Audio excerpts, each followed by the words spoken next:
What if I told you that the most trusted, time-honored fishing advice your grandfather gave you is the exact reason you are catching absolutely nothing right now? We have all heard it a million times.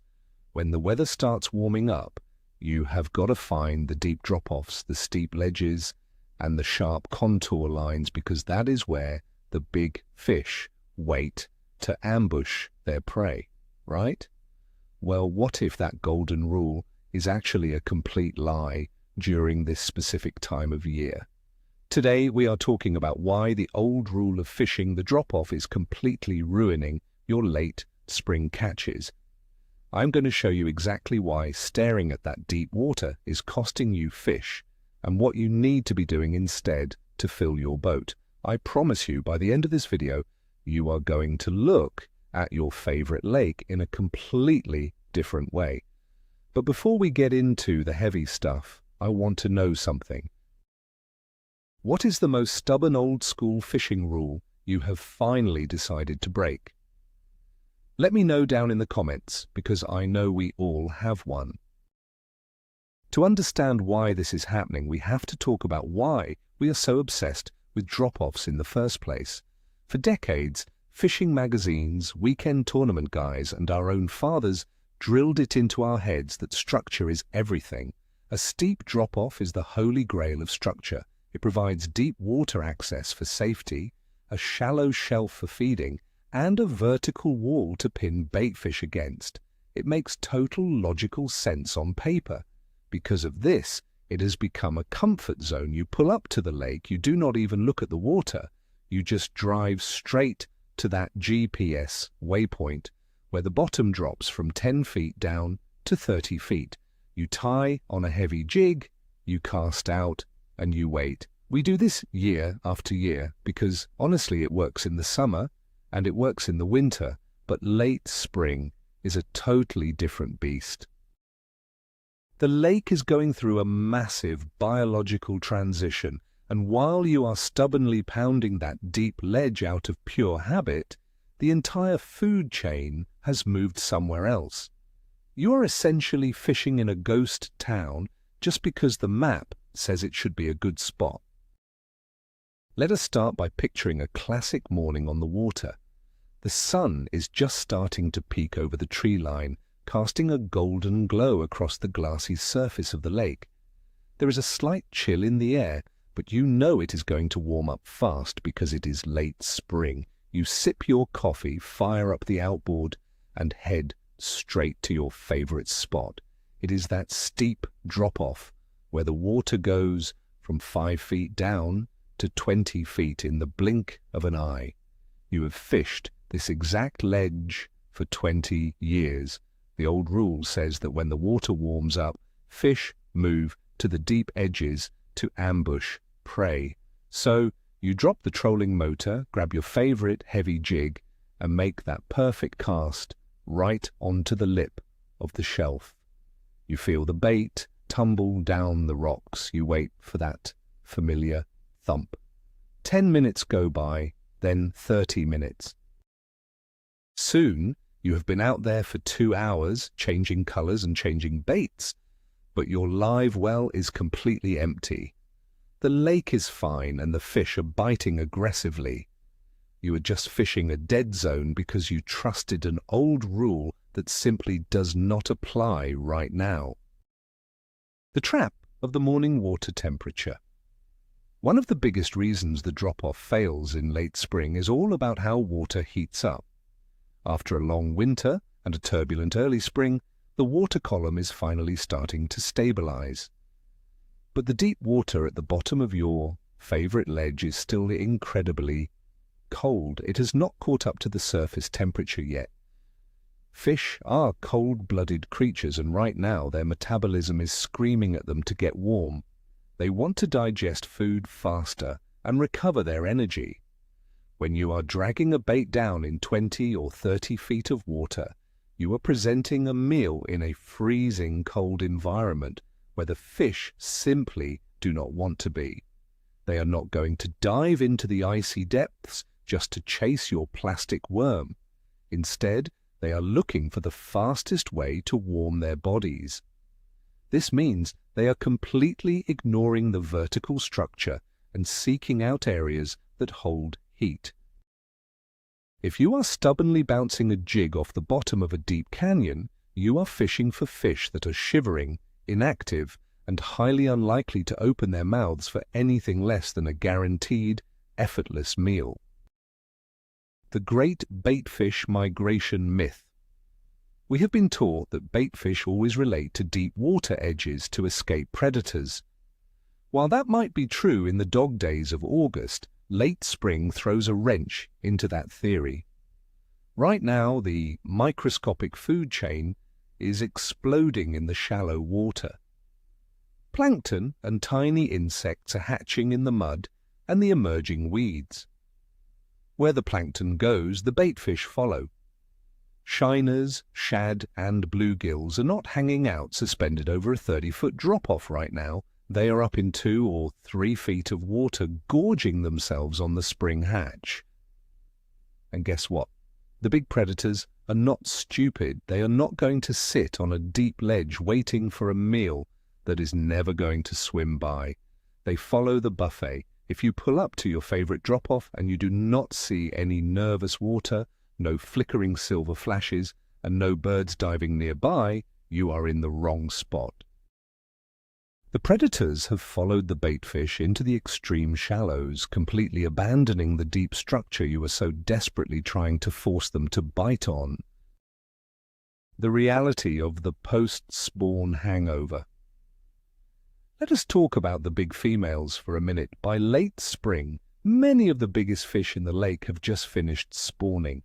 Giving birth is exhausting. These massive fish are tired, they are beaten up, and they are looking for a place to rest and recuperate.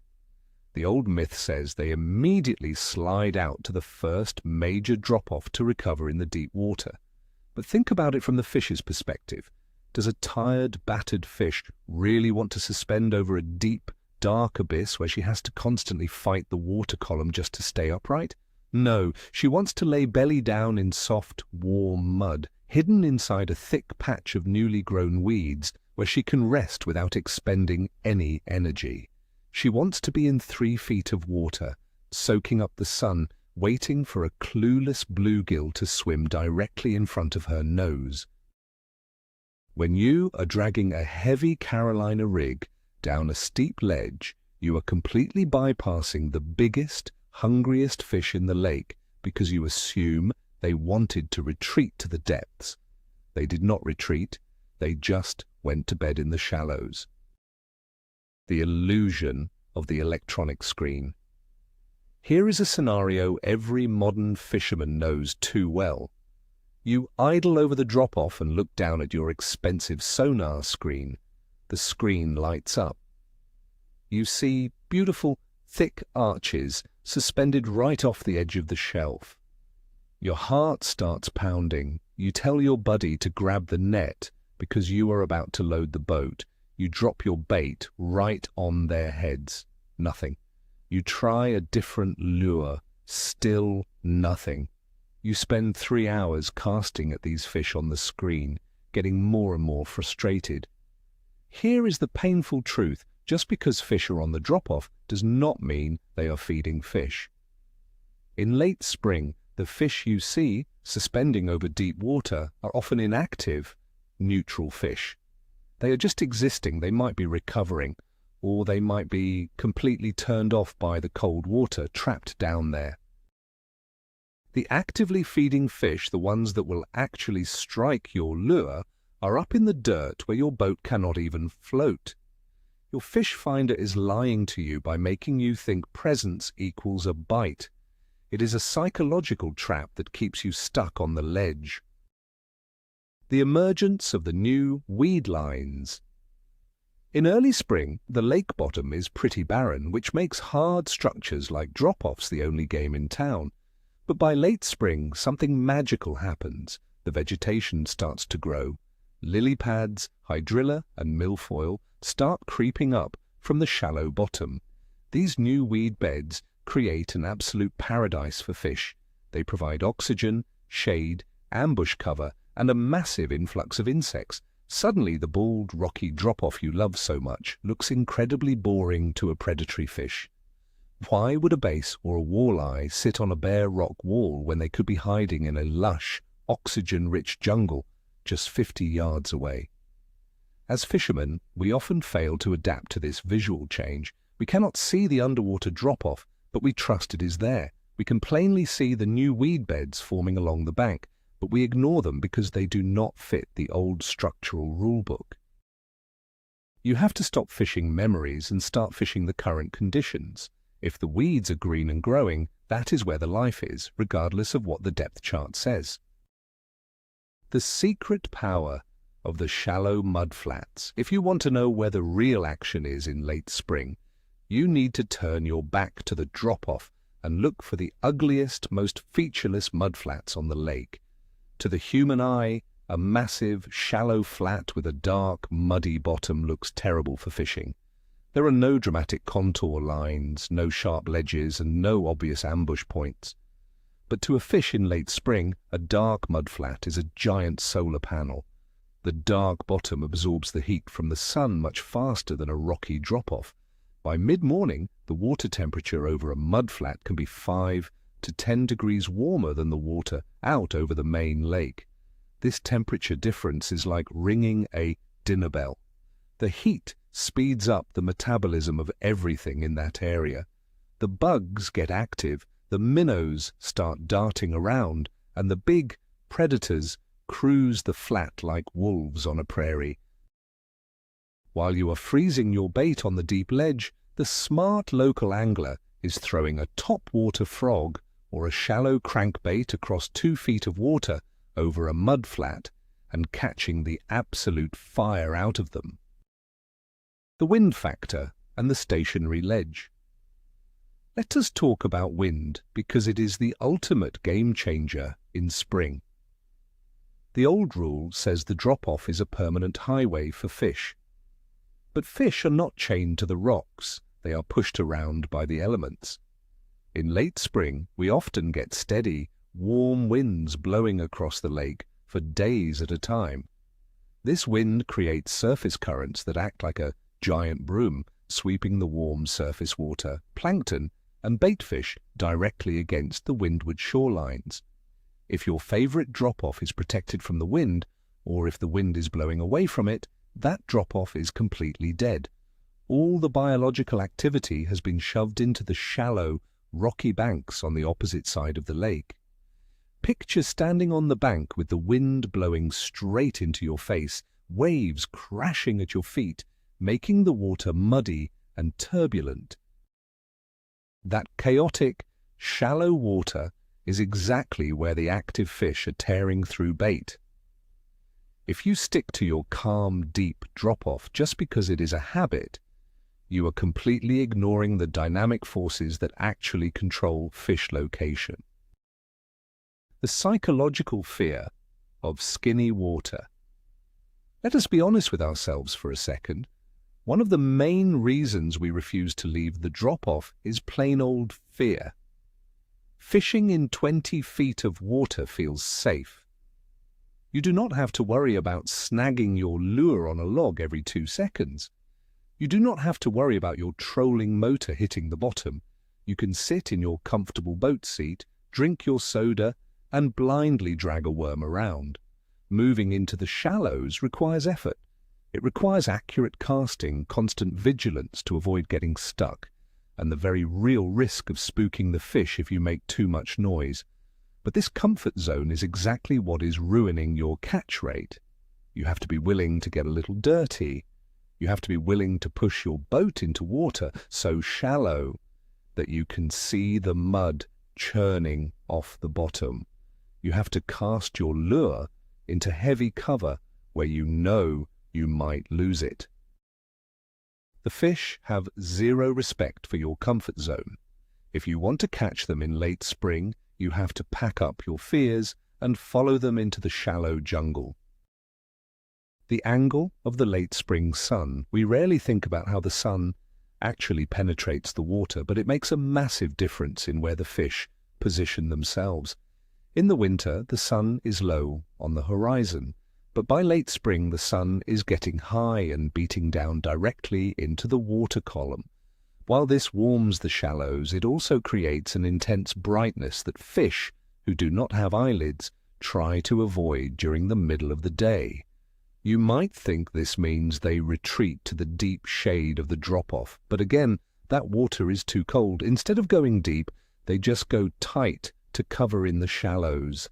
They will slide underneath a single lily pad, tuck themselves under a submerged log in 3 feet of water, or hide in the shadow of a boat dock. They are staying shallow for the warmth and the food, but they are hiding from the sun. If you are casting over an open water drop-off, there is no overhead cover to give them shade. They have absolutely no reason to be there when they can have warmth, food, and shade all in the shallow water near the bank. The humbling lesson from the bank angler. Have you ever had this happen? You are sitting in your $40,000 base boat, equipped with screens that look like a space shuttle dashboard. You are perfectly positioned over a textbook drop-off, dissecting the ledge with surgical precision. You have not had a bite in 3 hours. Then you look over toward the shore. There is a guy standing on the bank wearing rubber boots, using a $20 rod he bought at a discount store. He chucks a rusty spinnerbait parallel to the shoreline in about 18 inches of water, and bam! You watch him wrestle a 5-pounder onto the muddy bank. It is the most humbling experience in fishing, but it is the ultimate proof that the old drop-off rule is flawed. That bank angler does not know anything about contour lines or thermoclines. He only knows that there is a fallen tree in the water, and he is going to throw his bait at it.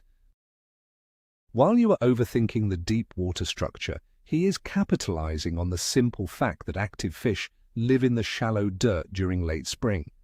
We need to swallow our pride and take a lesson from the guy in the rubber boots. The transition from hard cliffs to gradual slopes. Now, I am not saying that depth changes are completely useless right now, but the type of depth change you are looking for needs a major adjustment. The old rule tells you to find the sharpest, steepest drop-off possible. A vertical wall of rock. In late spring, that is terrible. What you actually want to find are long, slow, gradual tapering points. Think of a sandy point that slowly drops from 2 feet to 10 feet over the length of a football field. These gradual slopes act like a natural highway for fish, transitioning from their shallow spawning bays out toward their summer feeding grounds. A steep drop-off is like an elevator. It goes straight down to the cold basement. A gradual taper is like a ramp. It allows the fish to slide up and down the depth column slowly, staying in comfortable water temperatures while searching for roaming schools of bait fish. If you abandon the sheer cliffs and start fishing the long, slow, boring-looking tapers, you are going to intercept the fish that are actually moving and actively looking for a meal. The wrong tackle for the wrong zone. Because we are so conditioned to fish the drop-off, our tackle boxes reflect that mindset. We bring heavy football jigs, massive, deep-diving crankbaits, and heavy tungsten weights designed to punch through 20 feet of water quickly. The problem is, when you finally realize you need to move shallow, you are caught using the wrong tools. You try to throw that 3/4-ounce jig into 2 feet of water, and it instantly sinks into the muck and snags a root. You get frustrated, declare that the shallow water is impossible to fish, and retreat right back to your comfortable deep ledge. To break the old rule successfully, you have to change your hardware. You need light wire hooks, weightless soft plastics, floating top water baits, and shallow running square bills. You have to present a bait that flutters slowly in the upper column, hovering right in the face of those shallow fish. You cannot fish the new late spring zones effectively if you are still throwing the heavy lead anchors you used all winter long on the deep ledges. Change your weight, and you will change your luck. The unseen danger of oxygen depletion. Here is a scientific fact that a lot of old-school rules completely ignore. As the water starts to warm up in late spring, the biological decay process on the bottom of the lake accelerates. Old leaves, dead weeds from last year, and organic matter start to break down in the deep water. This decomposition process literally sucks the oxygen out of the water near the bottom of your favorite drop-off. So, not only is the water down there colder, but it also might be incredibly hard for a fish to breathe. Why would a fish force itself to sit at the bottom of a 20-foot ledge, gasping for oxygen in cold water, when it could simply swim up to a shallow weed bed that is literally pumping fresh oxygen into the warm water all day long?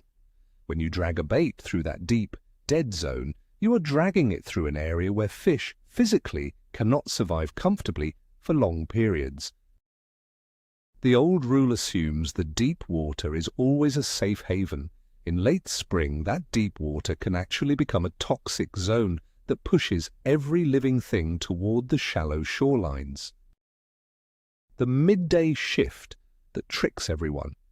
Sometimes you might actually catch a rogue fish on the drop-off right at first light.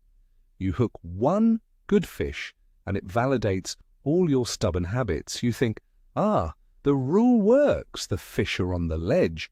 But then the sun comes up and you do not get another bite for 6 hours. You spend the whole day beating that same drop-off to death, chasing the ghost of that one early morning fish.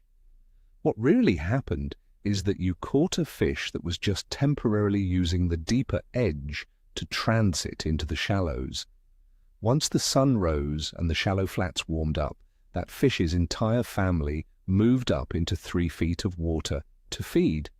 You got tricked by a brief window of movement. The old rule tells you to stay put and wait for the school to turn back on. The reality is the school is gone.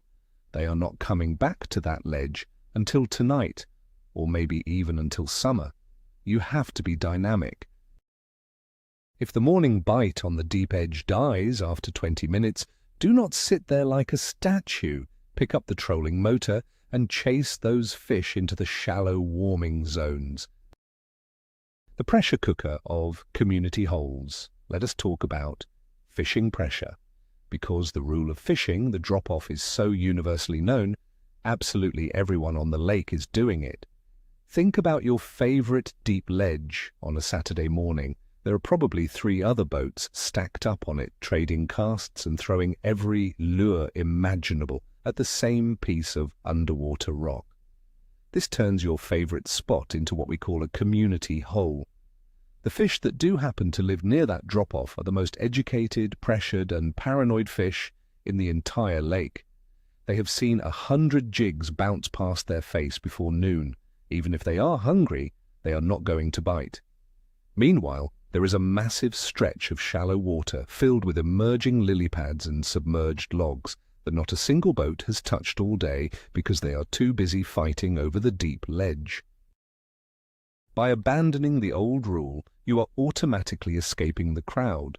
You are presenting baits to unpressured fish that are naturally acting aggressive in the warm, shallow cover.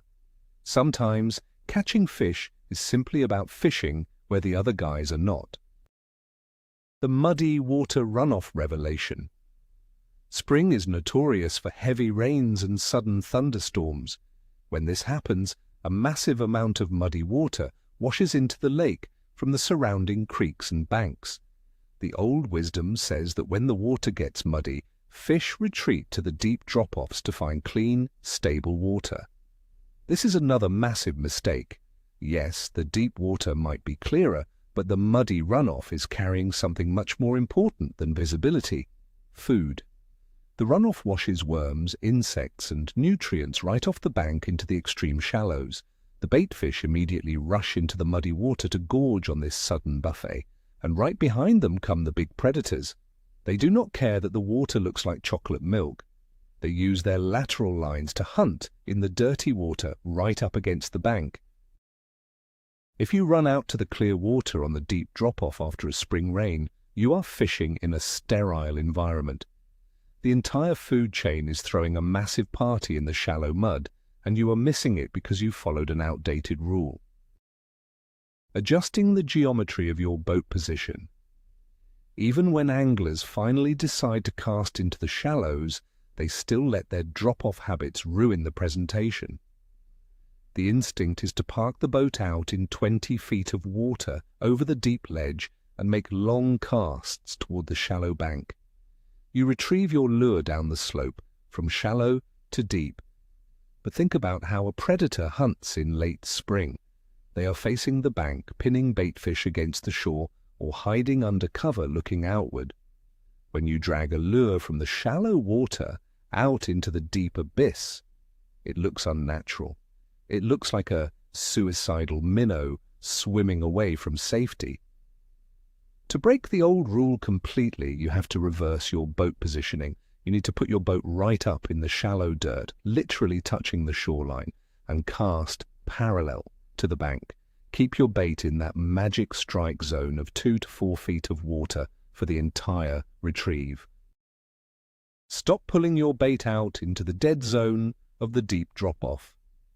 Keep it where the fish are actually actively hunting. The twilight illusion and the evening feed. As the day turns into evening, the sun dips below the trees and the light begins to fade. The old-school fisherman will tell you this is the prime time to get back on the deep drop-off because the fish will pull back out to the ledge to rest for the night.